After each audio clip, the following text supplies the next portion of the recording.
کسی اور کو فالو کرنے کی کوشش کریں. اور اس پر وعید تو بہت ساری ہیں کہ انسان جس سے محبت کرتا ہے قیامت والے دن وہ اسی کے ساتھ اٹھایا جائے گا.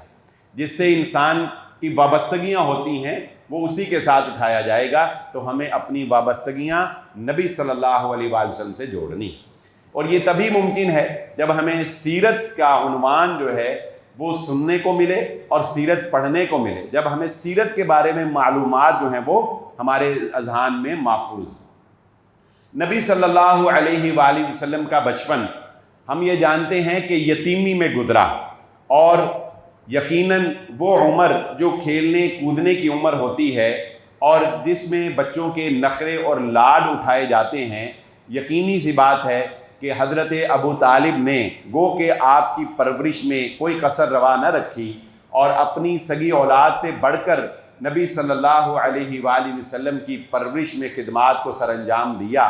لیکن جو نخرہ بہرحال ماں باپ اٹھا سکتے ہیں وہ چچا نہیں اٹھا سکتا ہے. آپ صلی اللہ علیہ وآلہ وسلم بہت چھوٹی عمر سے ہی اپنے چچا کی معاشی حالت کو دیکھتے ہوئے ان کے اوپر ذمہ داریوں کے بوجھ کو کم کرنے کے لیے نبی صلی اللہ علیہ وآلہ وسلم نے بکریاں چرانے کے پیشے کو بطور پیشہ اختیار کر لیا تھا. نبی صلی اللہ علیہ وآلہ وسلم بکریاں اپنے خاندان اپنے چچا کی بکریاں بھی چرایا کرتے تھے، اور نبی صلی اللہ علیہ وسلم مکہ کے لوگوں کی بکریاں اجرت کے اوپر بھی چرایا کرتے تھے. یعنی ایک دن کی دہاڑی جسے ہم کہتے ہیں نا، وہ دہاڑی لے کر اللہ کے نبی صلی اللہ علیہ وآلہ وسلم مکہ کے لوگوں کی بکریاں چرانے کے لیے جایا کرتے تھے. اور چونکہ ایک بچپن تھا تو کبھی میلہ وغیرہ لگتا تھا نا، تو اللہ کے نبی صلی اللہ علیہ وآلہ وسلم اپنے ساتھ آپ کے ساتھ ایک دوست ہوتا تھا. وہ اکثر اللہ کے نبی صلی اللہ علیہ وسلم اس کو کہتے تھے کہ تم ایسا کرو کہ کچھ دیر میری بکریوں کا خیال رکھو، اور وہ میلے میں وہ فلاں جو ابھی ایک ٹیبلو کہہ لیں ہوتا ہے تو میں وہ دیکھنا چاہتا ہوں.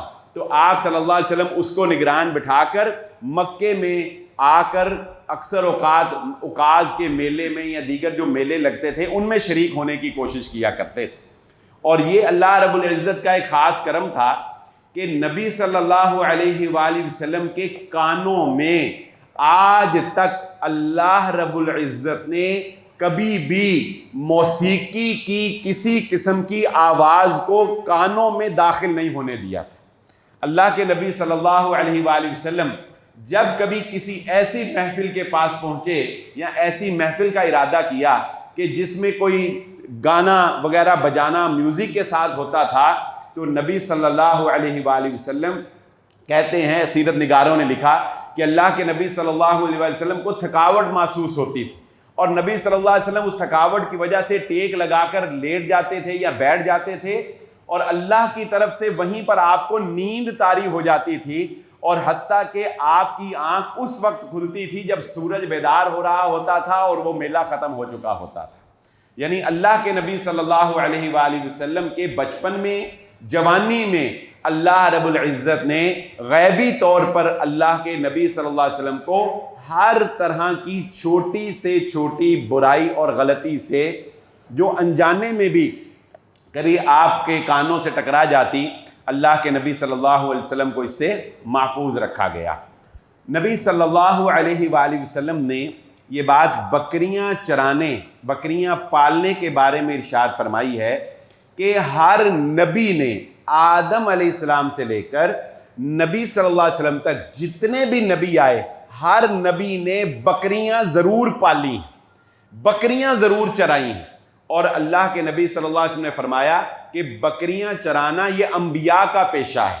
شاید کہ اس میں بہت سی حکمتیں اللہ کی جانب سے پنہاں ہو سکتی ہیں، لیکن ایک چیز جس کو نبی صلی اللہ علیہ وسلم نے اپنی احادیث میں اجاگر کیا وہ یہ ہے کہ بکریاں چرانے سے انسان کے اندر عاجزی اور انکساری طبعاً پیدا ہوتی ہے، اور اونٹ چرانے والے جو لوگ ہوتے ہیں وہ طبعاً جو ہے سخت مزاج اور وہ طبعاً وسیلے مزاج کے ہو جاتے ہیں. تو اس لیے انبیاء کو شاید یہ پیشہ دیا گیا کہ جس طرح ایک امت کو جوڑنا ہے، امت کے ریوڑ کو چلانا ہے، اس سے پہلے بکریوں کے ریوڑ کو چلا کر اللہ کے رب العزت نے انبیاء کی تربیت کی اور ان کے اندر عاجزی، انکساری اور اخلاق جو ہے وہ ان جانوروں کی تربیت سے آیا۔ پھر فراوانی ہوتی گئی۔ مدینہ میں اللہ کے نبی صلی اللہ علیہ وسلم نے بکریاں کبھی چھوڑی نہیں۔ یہ بات بڑی اہم ہے۔ اللہ کے نبی صلی اللہ علیہ وسلم نے بچپن میں تو بکریاں چرائیں اور اجرت پہ بھی چرائیں، اور اس کے بعد پھر آپ تجارت کی طرف چلے گئے، اس کا ہم ذکر کرتے ہیں۔ لیکن جب فراوانی آئی نا تو اللہ کے نبی صلی اللہ علیہ وآلہ وسلم نے پھر بکریاں پالی۔ مدینہ میں بھی اللہ کے نبی صلی اللہ علیہ وسلم کے بعد بکریاں ہوتی تھیں۔ ایک دفعہ اللہ کے نبی صلی اللہ علیہ وسلم تشریف فرما تھے اور چند مہمان نبی صلی اللہ علیہ وآلہ وسلم کو ملنے کے لیے آئے۔ یہ آپ صلی اللہ علیہ وسلم کی زندگی کا بڑا حسین پہلو، اور اس سے ہمیں ایک اور بڑا اہم سبق بھی ملتا ہے۔ وہ لوگ جن کی حرص، طمع اور لالچ میں کہیں بریک لگتی نہیں نا، وہ کہتے ہیں کہ آگے سے آگے جا ہی جانا ہے، وہ بھی اس بات کو بڑے غور سے سنیں کہ آخر کہیں بریک کیسے لگائی جا سکتی ہے۔ تو اللہ کے نبی صلی اللہ علیہ وسلم بیٹھے ہوئے تھے تو کچھ مہمان آئے، تو نبی صلی اللہ علیہ وسلم نے جو چرواہا بکریوں کی دیکھ بھال کے لیے رکھا ہوا تھا نا، اس نے آ کر بتایا کہ اللہ کے نبی صلی اللہ علیہ وسلم ایک اور بکری کا بچہ پیدا ہوا ہے، ابھی ایک بکری کا بچہ پیدا ہوا ہے۔ تو اللہ کے نبی صلی اللہ علیہ وسلم نے فرمایا کہ ٹھیک ہے، پھر تم ایک بکری کا بچہ جو ہے وہ ذبح کر دو، ایک بکری جو ہے اس کو ذبح کرو اور کھانا وغیرہ پکاؤ۔ تو نبی صلی اللہ علیہ وسلم کے جو مہمان تھے وہ بھی بڑے خوش ہوئے، لیکن نبی صلی اللہ علیہ وسلم کو کہا کہ تم پریشان نہ ہو، ہم نے تمہاری وجہ سے یہ بکری کا بچہ ذبح نہیں کیا کہ ہم نے تمہاری مہمان نوازی کے لیے پوری بکری جو ہے وہ ذبح کر دی، بلکہ اللہ کے نبی صلی اللہ علیہ وسلم کو بتایا کہ ہمارا یہ اصول ہے کہ میں محمد صلی اللہ علیہ وآلہ وسلم کے بکریوں کے ریوڑ میں 100 بکریاں ہمیشہ رہتی ہیں، جب کوئی بچہ پیدا ہوتا ہے تو ہم اس کے بدلے ایک بکری ذبح کر کے پھر 100 کی تعداد کو پورا کر لیتے ہیں۔ یعنی یہ نبی صلی اللہ علیہ وسلم کی مالداری کے وقت بھی یہ طریقہ تھا کہ آپ کے اندر یہ ایک بہت بڑا فارمولہ ہے ہماری زندگی کے لیے کہ یار کہیں تو بریک لگاؤ نا، کچھ تو سوچو کہ کوئی 1 کروڑ 2 کروڑ کوئی 10 کروڑ، کہ چلو جب 10 کروڑ ہو جائے تو اب اوپر جتنے ہوتے چلے جائیں، عہد کر لو کہ وہ صدقہ کرنا ہے۔ کوئی تو لمٹ انسان کی ہونی چاہیے، لیکن ہماری کوئی لمٹ نہیں۔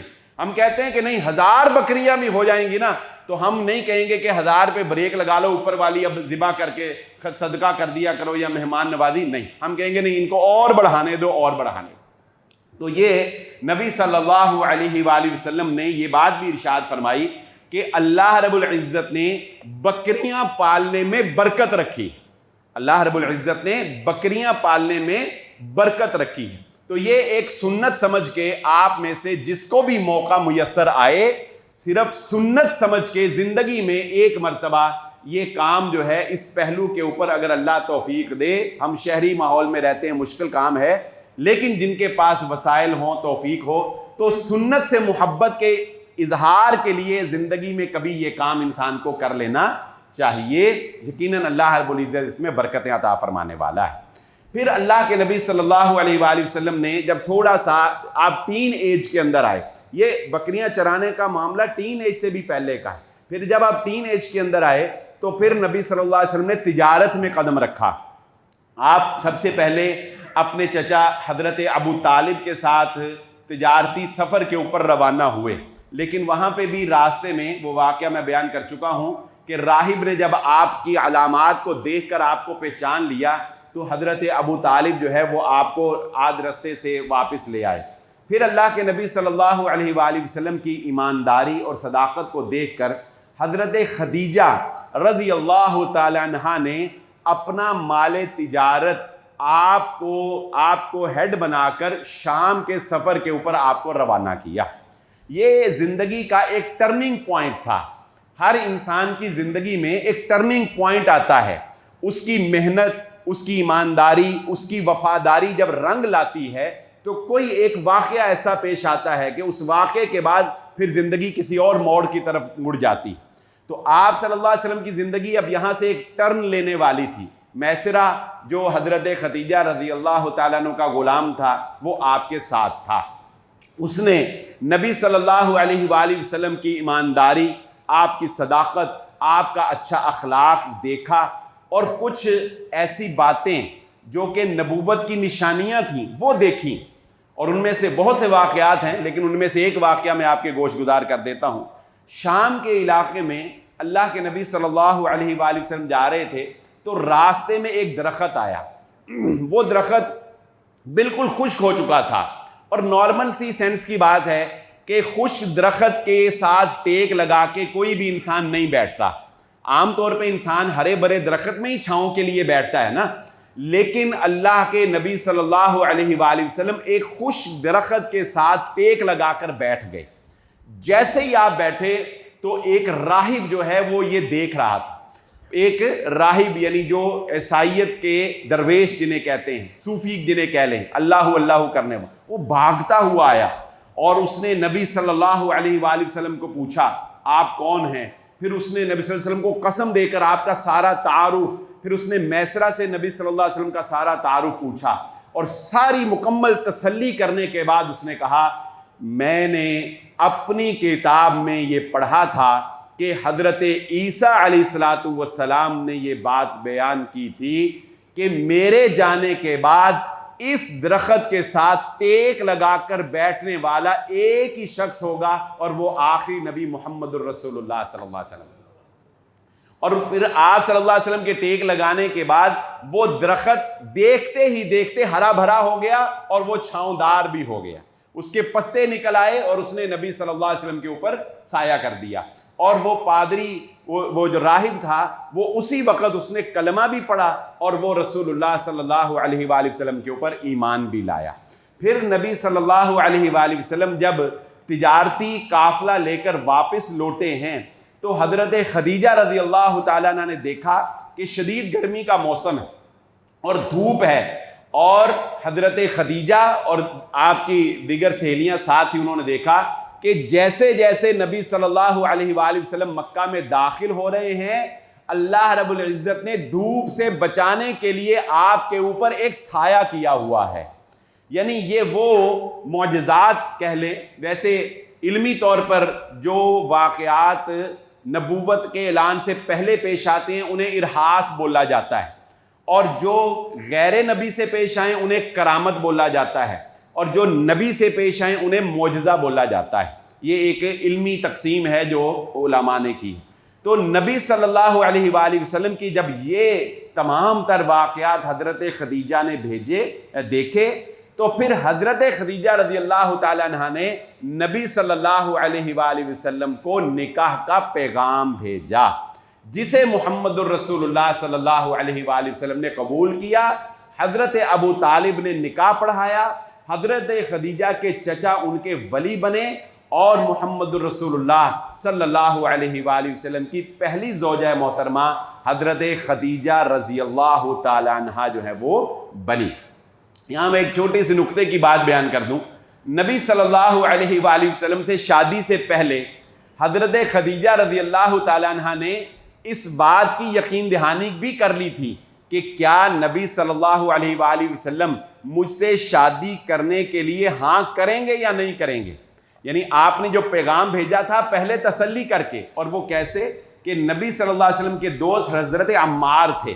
ایک دفعہ نبی صلی اللہ علیہ وسلم حضرت عمار جا رہے تھے تو حضرت خدیجہ نے اپنی بہن کی ڈیوٹی لگائی کہ آپ کو جب عمار ملیں تو ان کو بلا کر پوچھنا کہ کیا تمہارا دوست میری بہن سے شادی کر لے گا اگر اسے پیغام ملے تو حضرت عمار کو حضرت خدیجہ کی بہن نے پوچھا، تو حضرت عمار نے کہا میں پوچھ کے بتاؤں گا۔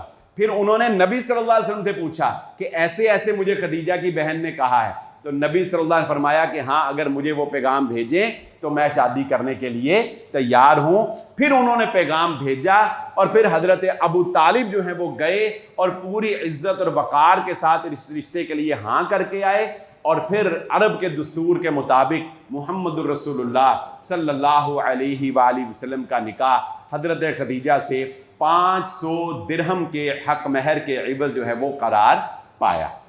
عرب کا یہ دور جو گزر رہا تھا ابھی جاہلیت عروج پہ تھی، اس پر ہم زیادہ ڈیٹیل سے بات نہیں کریں گے کیونکہ نبی صلی اللہ علیہ وسلم کی زندگی میں یہ جنگیں آئیں، لیکن آپ نے باقاعدہ طور پر ان جنگوں میں شرکت نہیں کی۔ جنگ فجار کے نام سے عرب میں 4 بڑی جنگیں ہوئیں. نبی صلی اللہ علیہ وآلہ وسلم کے اعلان نبوت سے پہلے 4 بڑی جنگیں جو ہیں یہ عربوں کے درمیان پیش آئیں. نبی صلی اللہ علیہ وسلم نے صرف ایک جنگ کا منظر دیکھنے کی حد تک ان میں شرکت کی ہے، لیکن باقاعدہ جنگ کا حصہ آپ صلی اللہ علیہ وسلم نہیں بنے. لیکن میں ان سے ایک پوائنٹ جو مجھے پڑھ کے سمجھ آیا، ان 4 جنگوں کے اسباب پتہ کیا تھے؟ وہ اسباب میں صرف آپ کے سامنے رکھتا ہوں، جنگوں کی ڈیٹیل بہت زیادہ ہے. نمبر 1، ایک جنگ صرف اس وجہ سے ہوئی کہ ایک قبیلے کے لوگوں نے ایک دوسرے قبیلے کی خاتون کو چھیڑا تھا، اس کے ساتھ ہوٹنگ کی تھی. اس ہوٹنگ کے نتیجے میں پہلی جنگ جو ہے وہ جنگ فجار، یعنی ایک پورے قبیلے آپس میں لڑ پڑے. آج بھی آپ دیکھ لیں کہ بہت سے خاندانوں کی بربادی اور تباہی کا باعث جو ہے یہ بے روی بنتی. کسی کی عزت پہ حملہ کرنے کی وجہ سے خاندانوں کے خاندان اجڑتے ہیں کہ نہیں اجڑتے؟ اس وقت بھی ایسے ہی ہوا. نمبر 2، ایک جنگ فجار کی ہوئی صرف چودر کی لڑائی تھی کہ ایک سردار کہتا تھا کہ یہ جو قافلہ آ رہا ہے اس کی جو پروٹوکول ہے وہ ہم دیں گے، اور دوسرا کہنے لگا کہ نہیں اس کا پروٹوکول ہم دیں گے. صرف چودر، یعنی یوں سمجھ لیں مولویوں میں اگر میں کہوں تو صرف یہ لڑائی تھی کہ اس پروگرام کے اندر میرا نام اشتہار پہ بڑا لکھا ہو اور سٹیج میرے پاس ہو، اور دوسرا کہتا تھا نہیں اشتہار میں نام میرا بڑا ہو اور سٹیج میرے پاس. اس طرح آپ اپنے سیکٹر میں اس کو، میں چونکہ مولوی ہوں نا تو میں یہی مثال دے سکتا ہوں، آپ اپنے سیکٹر میں دیکھ لیں. دوسری لڑائی جنگ کی کیوں ہوئی؟ چودر کی لڑائی. اور تیسری لڑائی جو تھی وہ بھی اسی طرح کی لڑائی تھی کہ اس میں بھی انسلٹ کی گئی تھی. ایک تکبرانہ جملہ کسی سردار کی طرف سے کہا گیا اور اس تکبرانہ جملے میں دوسری کمیونٹی کو ذلیل کیا گیا تھا. تو اس کمیونٹی نے اٹھ کے پھر اس کا اٹھنے ایسے پاؤں رکھا، اس نے پاؤں ہی کاٹ دیا، اور پھر وہ جنگ جو ہے وہ آگ بھڑک اٹھی. تو یہ 4 جنگیں، ان میں بنیادی 3 وجہ تھیں. 2 جنگیں ہوئی تکبر کی وجہ سے، ایک جنگ ہوئی عورت کو چھیڑنے کی وجہ سے، اور ایک چوتھی جنگ جو ہوئی وہ سرداری کی چودر کی لڑائی کی وجہ سے. تو میں کہتا ہوں کہ 1400 سال گزرنے کے بعد آج بھی ہم جاہلیت کے دور سے نہیں نکل سکے. ہماری لڑائیاں بھی اس کی وجہ سے ہی، ہماری جنگیں بھی آج اسی وجہ سے ہیں. ان امور کے اوپر قابو پانا چاہیے. نبی صلی اللہ علیہ وآلہ وسلم کی زندگی میں عرب نے ایک بہت زبردست کارنامہ انجام دیا، اور یہ کارنامہ میرے اور آپ کی زندگی کے لیے مشعل راہ بن سکتا ہے، اس مسجد کے لیے مشعل راہ بن سکتا ہے، میرے خاندان کے لیے ایک آئیڈیل بن سکتا ہے. اور وہ تھا حلف الفضول کا معاہدہ. حلف الفضول کا معاہدہ. اچھا، نوجوان جو ٹین ایجر ہے نا، وہ میں ان کو اسپیشل کہوں گا کہ میری اس بات پہ ذرا خصوصی فوکس کریں. اور یہ ایک بڑا سمجھ لیں کہ بہت گہری نصیحت ہے ان کی لائف سیکیور کرنے کے لیے. یہ لائف سیکیور فارمولا ہے جو میں حلف الفضول کے معاہدے سے آپ کے گوش گزار کرنے لگا. دیکھیں ہمیں بھی ایسے ہی ہوتا ہے، نوجوانی میں بالخصوص ہماری نا ایک کمیونٹی ہوتی ہے. مثلا کالج میں ہمارا ایک گروپ ہے، مسجد میں ہمارا ایک گروپ ہے، خاندان میں کزنز کا ایک گروپ ہوتا ہے. اچھا، ہم کسی جماعت سے منسلک ہیں تو جماعت کا ایک گروپ ہوتا ہے، گروپنگ ہوتی ہے نا. ایسے عرب میں قبیلوں کی گروپنگ تھی، اور اس میں ہوتا کیا تھا؟ ہوتا یہ تھا کہ کسی بھی گروپ کا بندہ جب یہ کہہ دیتا تھا کہ ہائے میں مارا گیا، یا کہہ دیتا تھا کہ وہ لوگوں آؤ اس کے ساتھ میری لڑائی ہو گئی ہے، سارے میری مدد کرو اس کی ایسی کی تیسی، تو وہ لوگ یہ نہیں دیکھتے تھے کہ جس نے ہمیں بلایا ہے اس کی بلانے کی وجہ کیا ہے، وہ حق پر بھی ہے یا ناحق ہے. اسی نے تو نہیں کسی کو چھیڑا، گڈی ان نہیں ماری ہوئے کہ کٹن واسطے بھی یہی ان نہیں سانو بلا لیا. تو وہ بغیر سوچے سمجھے نا کہ قصور کس کا، اس کی مدد کے لیے چل پڑتے تھے. قریش ڈیسنٹ لوگ تھے ہمیشہ سے. اللہ تعالیٰ نے، یہ ایک پورا چیپٹر ہے، وقت نے اجازت دی تو اس پہ بھی تھوڑی بات کر لیں گے کہ اللہ نے قریش کو ہی کیوں چنا تھا نبی صلی اللہ علیہ وسلم کی نبوت. تو قریش ڈیسنٹ لوگ تھے. تو زبیر بن عبد المطلب جو تھے انہوں نے سب سے پہلے یہ معاہدہ جو ہے اس کی پیش رفت کی. انہوں نے کہا دیکھو کوئی عقل سے کام لو، ہم اتنے جاہل ہیں، ہم سوچتے ہی نہیں، جو بھی ہمیں بلاتا ہے چاہے وہ ظالم ہی ہو ہم اس کی مدد کے لیے جو ہے وہ پہنچ جاتے ہیں. اور 10 بندے قتل کرنے کے بعد ہمیں پتہ چلتا ہے کہ او ہو قصور تے ساڈے اپنے بندے دا ہی ماریا تے نہیں سی انہوں، تو پھر ہمیں کیا فائدہ. انہوں نے کہا نہیں، لہذا آج کے بعد مکہ میں قریش کے تمام خاندان ملیں، اس کے پیچھے ایک واقعہ بھی پیش آیا تھا کہ ایک شخص نے مکہ میں کسی کو ادھار مال دیا اور بعد میں وہ بندہ پیسے دینے سے مکر گیا، تو اس بندے نے دہائی دی مکے والوں کو کہ مکے والوں اور میں مظلوم ہوں، میری کوئی مدد تو کرو۔ تو پھر حضرت زبیر بن عبد المطلب کھڑے ہوئے اور انہوں نے کہا کہ بھی آج کے بعد حلف الفضول کا معاہدہ ہم یہاں پہ جو ہے وہ کرتے ہیں۔ اس معاہدے کی 3 بڑی شقیں تھیں، تو یہ 3 شقیں میں آپ کو نصیحت کروں گا نوجوانوں کو کہ اپنے پلے باندھ لیں، اور جو لڑاکے لوگ ہیں، جو دلیر بہادر ہر وقت لڑنے کے لیے تیار ہوتے ہیں نا، بعض مزاج لوگوں کا ہوتا ہے، وہ کہتے ہیں سانو کوئی آواز دوے تے صحیح تے بس پھر دیکھو اسی پہنچے تے پہنچے۔ ان کی اپنی لڑائی اتنی نہیں ہوتی، دوجیاں دے پھڈیاں چ زیادہ پھنسے ہوندے، ان کو مزہ ہی اس میں آتا ہے کہ کوئی سانو مدد واسطے بلائے پھر دیکھو ساڈے کارنامے۔ تو وہ لوگ ذرا اس کو ذرا غور سے سن لیں۔ 3 اس کے بنیادی پوائنٹ تھے حلف الفضول معاہدے کے، اور نبی صلی اللہ علیہ وسلم نے فرمایا تھا کہ اسلام کے غالب ہو جانے کے بعد، آپ اس وقت چھوٹے تھے، اللہ کے نبی صلی اللہ علیہ وسلم نے فرمایا اگر آج بھی حلف الفضول کا معاہدہ ہوتا تو میں لازماً اس معاہدے کے اندر شرکت کرتا۔ یعنی آپ نے اس معاہدے کی تائید فرمائی۔ نمبر 1، قریش والوں نے کہا آج کے بعد ہم سب قریش والے مل کر ظالم کا مقابلہ کریں گے اور مظلوم کی مدد کریں گے، اگرچہ وہ ظالم ہمارے اپنے قبیلے کا ہی کیوں نہ ہو، ہمارے اپنے خاندان کا ہی کیوں نہ ہو۔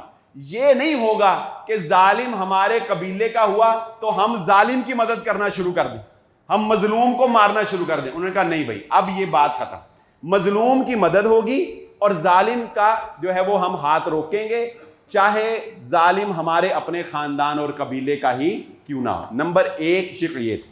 نمبر 2 شق یہ تھی کہ جب تک یہ مکے کے پہاڑ قائم ہیں، ہم مکے کے ساتھ اور اس معاہدے کی پاسداری میں وفاداری کرتے ہوئے جان بھی دینی پڑی تو ہم دیں گے، اس معاہدے کے ساتھ وفاداری کریں گے۔ دوسری شق یہ تھی، اور تیسری شق یہ تھی کہ مکے کے اندر اگر کسی کو معاشی طور پر ہم گرتا ہوا دیکھیں گے تو اس کو سٹینڈ کرنے کے لیے مکے والے ایک دوسرے کا، قبیلے والے دوسرے قبیلے کا ساتھ دیں گے۔ یہ نہیں ہوگا کہ ایک بھائی مر رہا ہے تو دوجا عیش کر رہا ہے، وہ کہتا تو مردہ رہ سانو کی اسی اپنی پکا کے کھا رہے، ایسا نہیں ہوگا۔ بلکہ اگر ایک گرنے لگے گا تو دوسرے قبیلے والے مل کر اس کو سٹینڈ کریں۔ تو یہ اتنا زبردست فارمولہ ہے، آپ اپنی برادری میں، اس مسجد میں، اپنے گھر میں، جس کمیونٹی میں بھی ہیں، آپ اس حلف الفضول کے معاہدے کو اپنی زندگی کا اسلوب بنا لیں، زندگی کا طریقہ بنا لیں، تو یہ معاہدہ جو ہے یہ نبی صلی اللہ علیہ وآلہ وسلم کی تائید بھی رکھتا ہے۔ آپ صلی اللہ علیہ وآلہ وسلم کی زندگی میں یہ ایک اہم واقعہ جو ہے یہ پیش آیا۔ اس کے بعد پھر نبی صلی اللہ علیہ وآلہ وسلم کی زندگی میں ہی ایک اور بڑا اہم معاملہ پیش آیا، اور وہ تھا بیت اللہ کی ازسر نو تعمیر۔ نبی صلی اللہ علیہ وآلہ وسلم کے منتظر تھے، وہ آپ صلی اللہ علیہ وآلہ وسلم کی اعلان نبوت سے پہلے ہی آپ پر ایمان لے آئے تھے، جن میں ورقہ بن نوفل کا نام جو ہے وہ سر فہرست ہے، ایک عبید اللہ بن جہش تھے، ایک زید بن عمر تھے، ایک عثمان بن حویرث۔ یہ 4 آدمی تھے جو انتظار پکے یعنی عیسائیت پہ قائم تھے اور انتظار میں تھے کہ کب ہم محمد صلی اللہ علیہ وسلم کا ظہور۔ میں اس ضمن میں جو ایک واقعہ، بات وقت ختم ہو رہا ہے، ایک واقعہ آپ کے گوش گزار کر دوں، اور یہ واقعہ بھی بڑا پیارا ہے، اس سے بھی ایک بڑی پیاری نصیحت جو ہے وہ ہمیں ملتی ہے۔ حضرت ورقہ بن نوفل جو حضرت خدیجہ رضی اللہ تعالی عنہا کے چچا تھے، شادی سے پہلے حضرت خدیجہ نے حضرت ورقہ بن نوفل سے مشورہ بھی کیا تھا، اور انہوں نے اس وقت حضرت خدیجہ کو کہا تھا کہ یہ شادی کر لو، یہ بندہ جو ہے یہ میرے علم کے مطابق آخری نبی وہی ہے جس کے ہم منتظر ہیں۔ یہ بات ورقہ بن نوفل نے حضرت خدیجہ کو شادی سے پہلے بتا بھی دی تھی، یعنی ان کو تھوڑا آئیڈیا تھا اس بات کا کہ یہ محمد صلی اللہ علیہ وسلم وہی ہے۔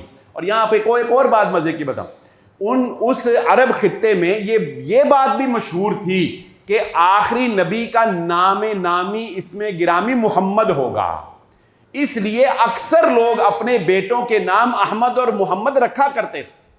یہ بات مشہور تھی کہ اس کا آخری نام احمد اور محمد، اس لیے اکثر لوگ یہ نام جو ہے یہ رکھا کرتے تھے. تو لیکن جو اللہ رب العزت کا انتخاب تھا وہ تو بہرحال انتخاب تھا.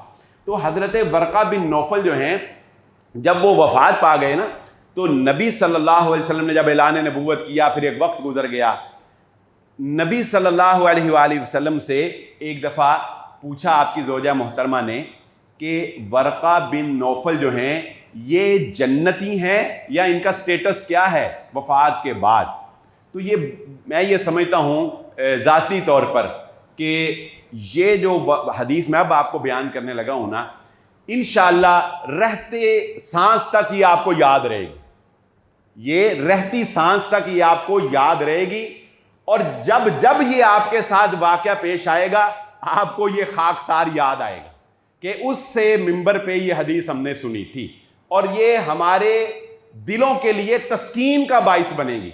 یہ حدیث میں جو پیغام ملنے والا ہے وہ ہمارے دلوں کے لیے تسکین کا باعث بنے گا آنے والی زندگی میں. وہ کیا تھا سنیے. نبی صلی اللہ علیہ وآلہ وسلم نے فرمایا کہ میں نے خواب میں ورقہ بن نوفل کو سفید کپڑوں کے اندر ملبوس دیکھا ہے. اگر وہ جنتی نہ ہوتے تو وہ مجھے سفید کپڑوں میں نہیں کسی اور رنگ کے کپڑوں میں نظر آتے ہیں. بات سمجھیں؟ اکثر ہمیں اپنے بزرگ سفید کپڑوں میں نظر آتے ہیں کہ نہیں آتے؟ سفید کپڑوں میں کسی فوت شدہ کو دیکھنا اس حدیث کی روح سے اس بات کی علامت ہے کہ وہ جنتی ہے. الحمدللہ. تو یہ خوابوں کی تعبیر میں ایک بڑا ہی زبردست فارمولہ جو اس حدیث کی روح سے ہمیں ملتا ہے. اور پھر ایک تو یہ روایت، اور پھر اس کی مزید تائید ہو جاتی ہے ایک دوسری روایت سے، اور وہ کیا ہے کہ رسول اللہ صلی اللہ علیہ وسلم نے فرمایا کہ میں نے ورقہ بن نوفل کو جنت کے صحن کے اندر دیکھا ہے. تو اس سے پتہ چلا کہ واقعی ورقہ بن نوفل جنتی تھے، اور سفید لباس میں ان کو دیکھنا، اللہ کے نبی صلی اللہ علیہ وسلم نے فرمایا کہ سفید لباس میں دیکھنا اس بات کی علامت ہے کہ وہ جنتی تھے. تو سیرت کا یہ پہلو جو ہے یہ تقریباً سمجھ لیں کہ 40 سال تک کی یہ زندگی، حضرت خدیجہ سے شادی اور نبی صلی اللہ علیہ وسلم کی زندگی کے یہ اہم تر واقعات، وقت کی قلت کے پیش نظر اختصار کے ساتھ ہم ان کا مشاہدہ جو ہے وہ کر سکے.